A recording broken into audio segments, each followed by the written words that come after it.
महाराष्ट्रातील राजकीय वर्तुळामधील एक मोठी बातमी समोर येते. महाराष्ट्राचे मंत्री असलेले उदय सामंत यांनी मोठं वक्तव्य केलं. महाराष्ट्राच्या राजकारणामध्ये खळबळ उडवून येणारी ही घटना आहे. त्याची उदय सामंत का नव्हे? प्रसार माध्यमांशी बोलताना महाराष्ट्राच्या पहिल्या मुख्यमंत्री पंकजा मुंडे होऊ शकतात का या पत्रकाराच्या प्रश्नावरती प्रसार माध्यमांशी बोलताना उदय सामंत नेमकं काय म्हणाले?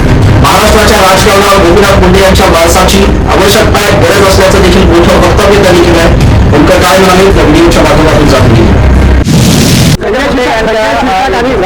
एक्झिट संदर्भात त्यांनी भाष्य केलं होतं. त्यानंतर वडेट्टीवारांनी असं म्हटलं की तुम्ही महाराष्ट्राच्या पहिल्या महिला मुख्यमंत्री व्हा.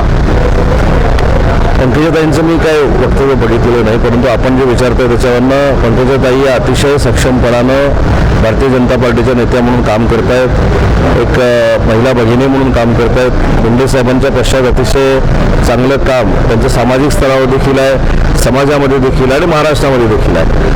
त्याच्यामुळं मला असं वाटतं की त्या जर अशा बोलली असतील तर त्यांना अजूनही महाराष्ट्राला त्यांची आवश्यकता आहे, त्यांच्या राजकारणाची आवश्यकता आहे, त्यांच्या व्यक्तिमत्वाची आवश्यकता आहे. तुम्हाला काय वाटतं या पंकजा मुंडेंना महाराष्ट्राच्या पहिल्या मुख्यमंत्री करायला पाहिजे का? तुम्हाला काय वाटतं? पंकजाताईंना मुख्यमंत्री करावं न करावं हा सर्वस्वी भारतीय जनता पार्टीचा अधिकार आहे, भारतीय जनता पार्टीच्या नेतृत्वाचा अधिकार आहे. त्यांच्या पक्षामध्ये मी हस्तक्षेप करणारा कोण आहे? परंतु राजकारणावर तुम्ही जो प्रश्न विचारला की त्यांनी असं वक्तव्य केलं असेल तर मी ऐकलेलं नाही. तर अजूनही महाराष्ट्राला पंकजाताईंच्या म्हणजेच गोपीनाथ मुंडे साहेबांच्या वारशाची आवश्यकता आहे आणि म्हणून असा जर त्यांच्या मनामध्ये कुठे विचार असेल तर तो करू नये.